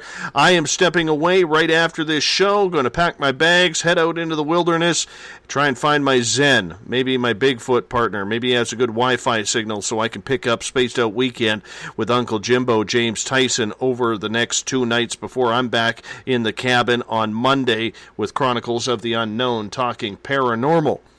If you want to follow us on Twitter, you can do so at Spaced Out Radio. Give our Facebook page a like, Spaced Out Radio Show. You can also join us on Instagram, Dave Scott, SOR. Our YouTube channel is Spaced Out Radio Show. That's where our archives go. And our website is spacedoutradio.com. A quick thank you shout out to the amazing Kathy Hook Fisher, who takes care of all our social media during the show live, tweeting out, putting things on Instagram. Kathy, you are the best. We think the absolute world of the job that you do for us. And tonight, our guest is Michael Mays. He is from the North American Wood Ape Conservancy, their website, woodape.org, if you want to check it out. Michael, thank you so much for being with us. Time is flying by. Quite welcome. I want to get into the Black Panther because if any creature is, I think, truly alive, it's this one. I just totally feel that this creature is out there. And I'm amazed that even though it's supposed to be extinct, that there aren't more sightings out there of this creature. What's happening with the Black Panther down in Texas? Well, it's funny. You know, I started a blog several years back. I'm a member, like we've talked about, of the North American Wood Ape Conservancy, very interested in the Bigfoot phenomenon and all of that. But I've got a wide range of interests, and so I started a blog called the Texas Cryptid Hunter, and in which it allowed me a venue to talk about some other things and comment on some other things, some of which we've touched on tonight. When I started the blog, and it's been very successful, much more so than I ever really thought it would be, I really thought that Bigfoot would remain the number one topic that people would want to talk about, hear about, want me to write about. And I could not have been more wrong. It's very popular, but it's not even close as to the number one topic that, as far as communications I get, reports I get, and that is sightings of these large, black, long-tailed cats that, commonly in the South we call Black Panthers. It's far and away the number one topic that people want to talk about and that they want to hear about, because so many more people have seen or know someone who claims to have seen one of them, and they want to know what's going on. And once they hear about me, there's someone they know that's keeping up with them, and I've plotted the sightings on the site there, and I've got well over 100 credible sightings that I've plotted the sighting locations for. Just in the state of Texas, I get sightings from all over the country. People email and send in their information, but I just have to limit it because there's just I can't, I just can't get out to those places, and I just don't have the resources at the time to do it all over the country. So all I can do to keep up with what's going on in Texas. But yeah, I mean, people are seeing them. And I think one reason maybe you don't hear more about it is simply because I can speak for East Texas, having grown up there. In East Texas, these black panthers are not thought of as anything unusual. They are just another animal in the woods, no different than a bobcat or a coyote or anything else that lives out there.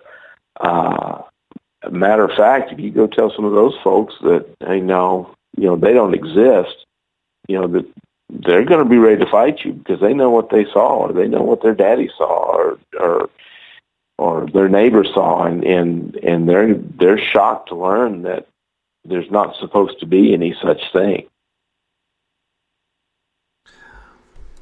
Why do you think that this creature is being cited and seen so often, and yet people are still unbelievable, or what's the word I'm looking for? I just got tongue-tied. People still don't believe that it's actually still prowling around, because let's face it, a black cat is going to be harder to find, and like I have cougars in my area, and they're almost impossible to see on a daily basis. So I can just imagine with the camouflage of the black, how hard it would be to even see one of these creatures if they are still around. Yeah, and that's actually debatable. The spots or the tawny colored coats, in a lot of environments, they're actually a better camouflage than a stark black animal.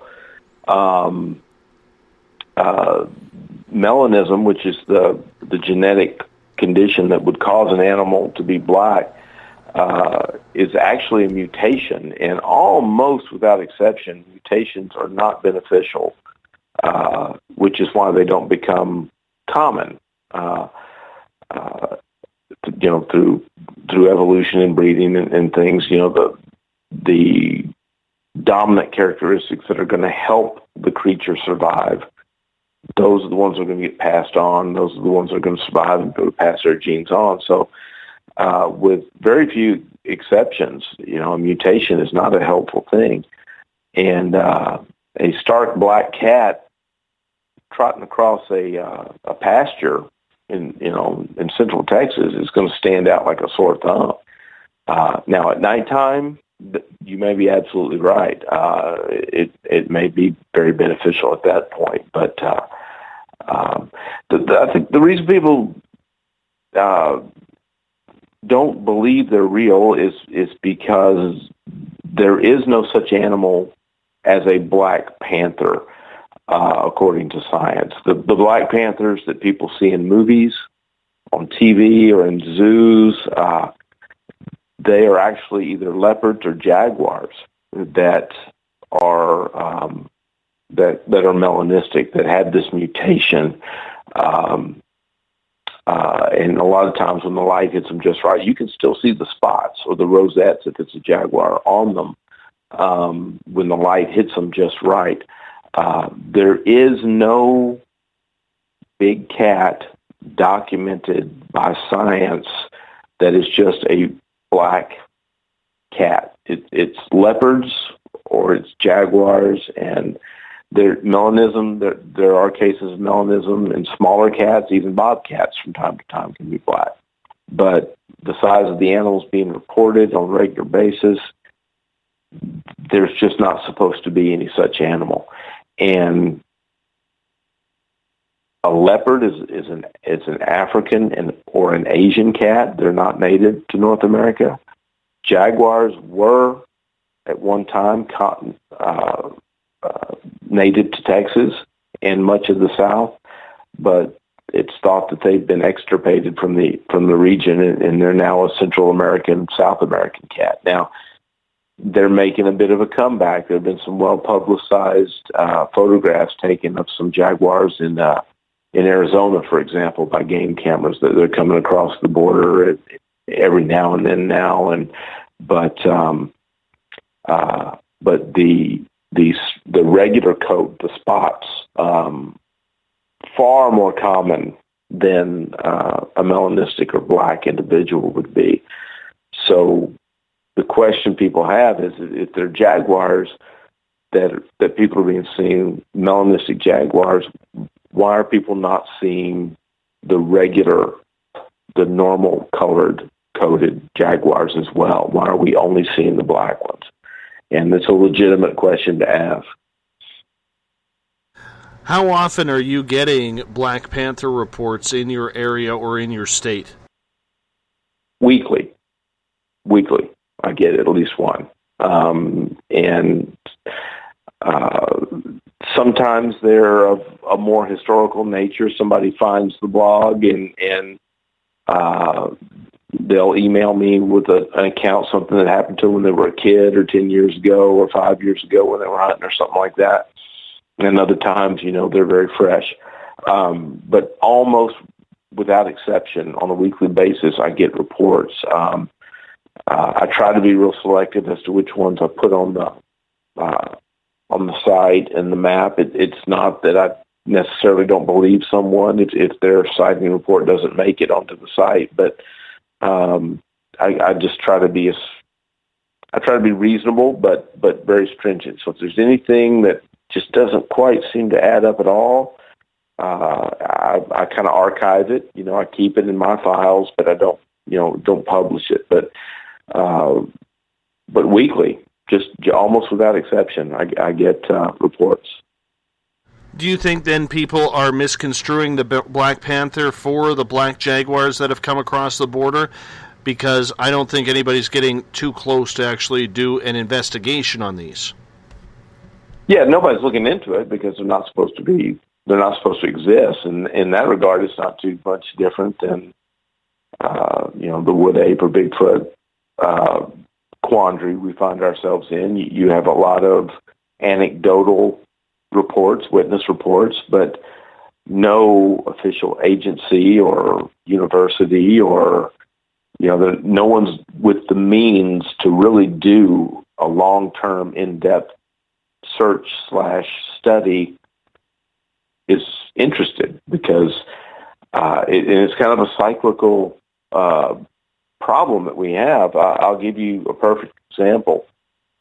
A couple of years ago, a gentleman contacted me, said that he had hit a large black cat while driving down a farm-to-market road in central Texas, not too terribly far from where I live. Now, he hit it, the cat, kind of rolled, on the ground a couple times, hopped up, and kind of limped off into the woods. And as you can imagine, a large cat's intimidating enough, but a wounded large cat is something you definitely don't want to follow into the woods. But he proceeded, and he went ahead and he drove home, and he actually lives in the Dallas area. But the next morning he got up, and there was he had hairs on his bumper.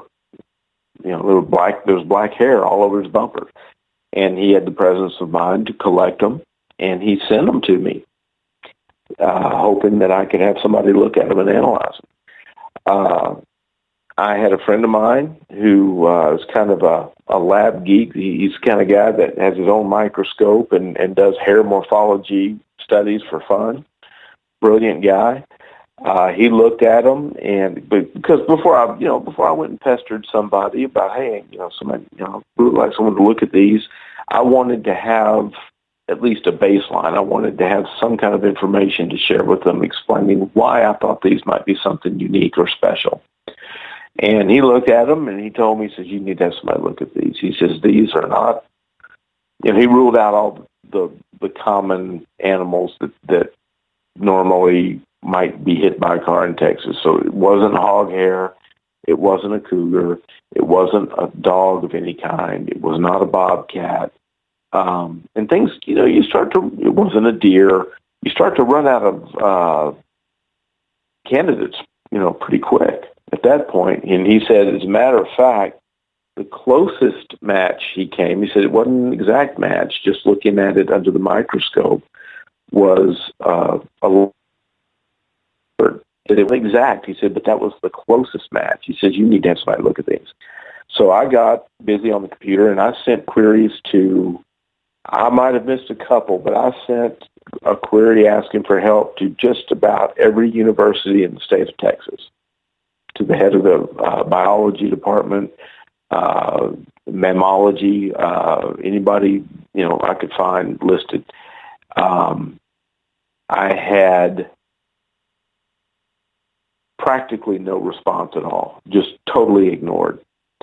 I had two people lecture me that there's no such thing as Black Panther because there's no evidence to show it. And I said, well, I might have evidence to show it. Would you look? And he said, well, your evidence is invalid because there's no such thing. There's the cyclical thing I was talking about before. There's no such thing because there's no evidence, and your evidence is invalid because there's no such thing. You just went round and round with this guy. His mind was totally closed, which is completely anti-scientific in my opinion. I had one out of all those queries,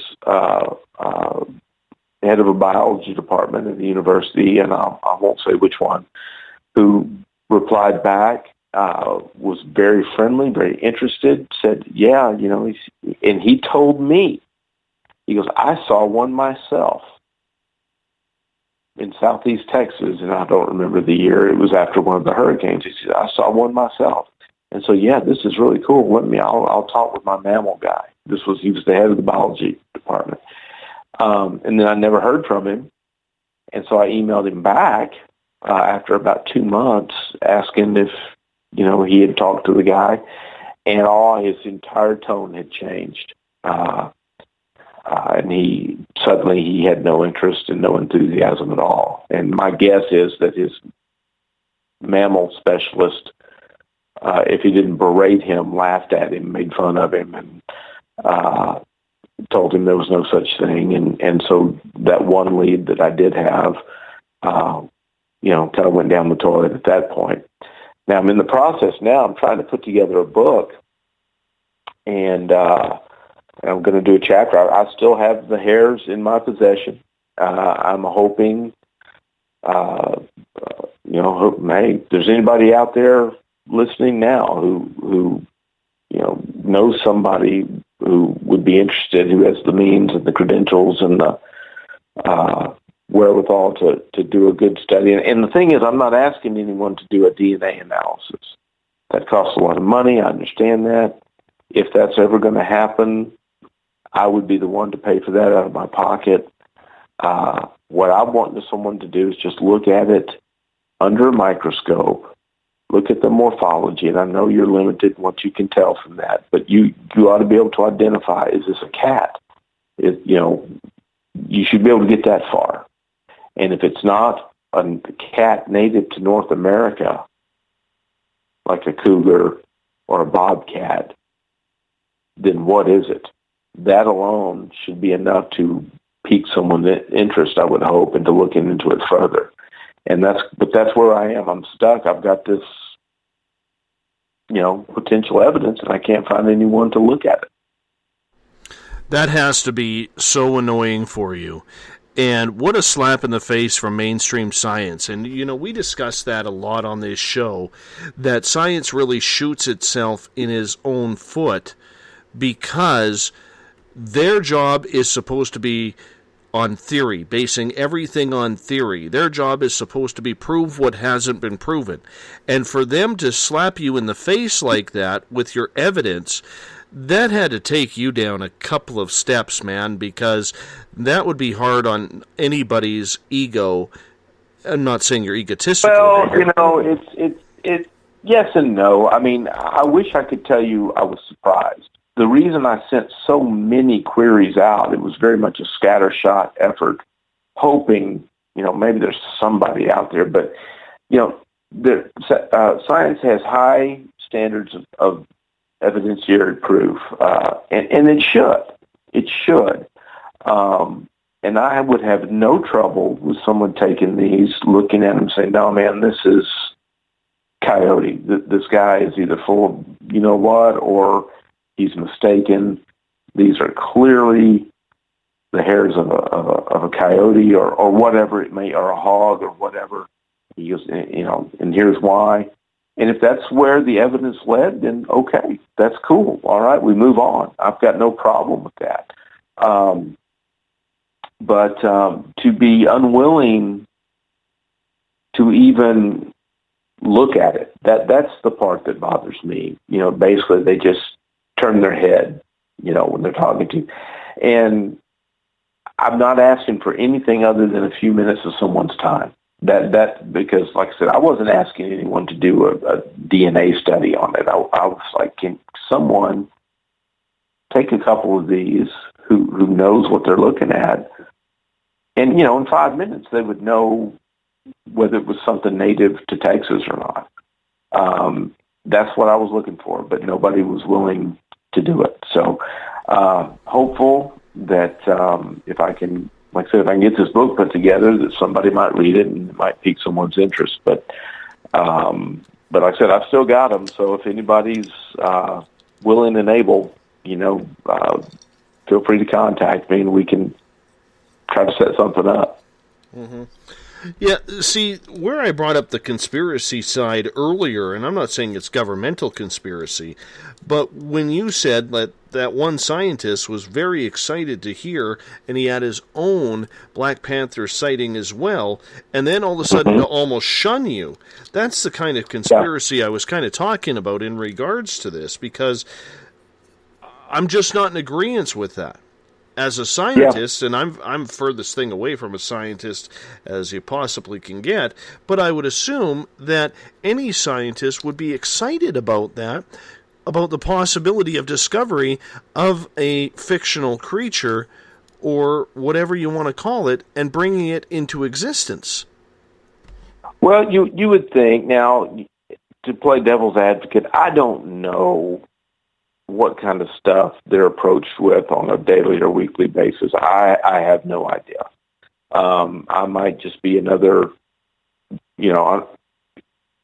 coup that sent them an email as far as they know. I'm blending in with the others. I don't know. I don't believe that to be true, especially when it comes to the Black Panther phenomenon, as opposed to something like, I can see with like things we talked about with social media and cable television and the way people in this Bigfoot community act. If I approach someone about looking into some Bigfoot samples, why they might be really hesitant to do so. This is something, I'm like, hey, wait till everyone's out of the lab, stay an extra half hour one day and just look. And, for that matter, give it to an undergrad to look at. Let him look. Give it to your TA and have him look at it. And if he thinks it's worth, then if he thinks it's worth something, then you can go look. Just take a quick look. It's just. But there's a real hesitancy on the part of these guys, especially in university settings when things like tenure are involved, and they're ultra conservative, and almost to a fault, in my opinion, in many cases, because I think citizen science have made some important discoveries and things that have helped. A lot of these animals that have been discovered, the mountain girl, for example, the native peoples, in that area, talked about them for years and years and years. And finally, one of the European explorers said, let's go look into this.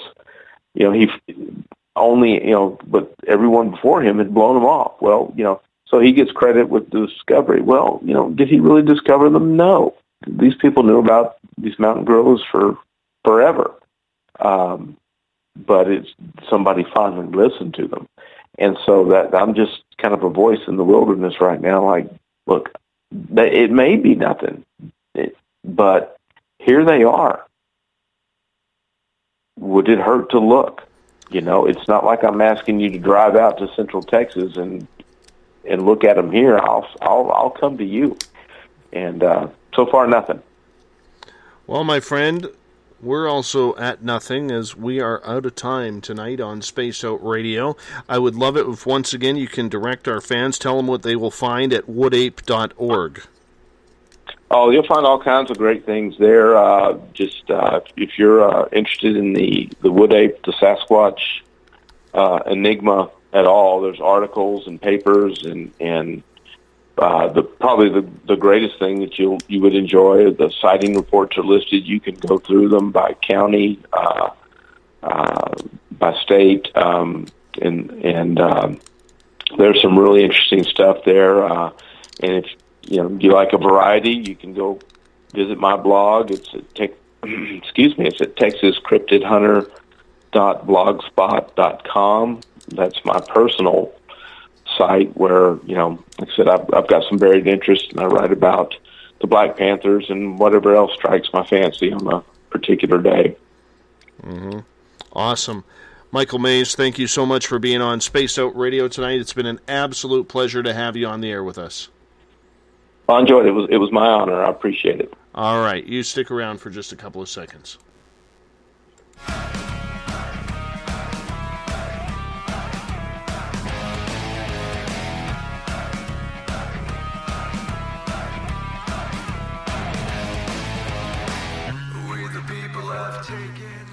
And once again, I want to thank Michael Mays from the North American Wood Ape Conservancy for coming on Spaced Out Radio tonight to talk about Bigfoot, Chupacabra, Black Panthers. Man, I'm not sure about the Chupacabra, but Bigfoot I know is real because I've seen one. But the Black Panther just seems like a slam dunk. If he's holding on to evidence like those hair samples, I can't understand why science is shooting him in the foot. I don't get that. Kind of goes against what they do, in my opinion, but I'm not a scientist. That's just my opinion. Hey, tomorrow night and Sunday on Space Out Radio, Uncle Jimbo James Tyson is back in his cabin on the 13th floor, broadcasting to you live with Spaced Out Weekend. You can find his guests at spacedoutradio.com starting at 10 p.m. Pacific, 9 p.m. on Sunday. It's going to be some great shows with Uncle Jimbo as I pack up my stick and my loincloth, tie it up in a ball, and I am out of here for the weekend. Time to go climb the top of the mountain. See if I can get a good Wi-Fi and chill out with you guys as I relax staring up at the stars for another weekend of finding my zen, finding my chi, finding where I need to be. Remember, you can follow us on Twitter at SpaceOutRadio. Give our Facebook page a like, Space Out Radio Show. On Instagram, we can be followed at Dave Scott, SOR. All of our archives are on our YouTube channel, Space Out Radio Show. Please give that a subscribe. And once again, our website is spacedoutradio.com. I am back in the hot seat on Monday with Chronicles of the Unknown. We're talking paranormal on Monday. Thanks to everyone in the Spaced Out Radio chat room, Paranormal Into the Night, Paranormal Forum, shrmedia.com. Appreciate you all tuning in. I am disappearing. Enjoy your weekend.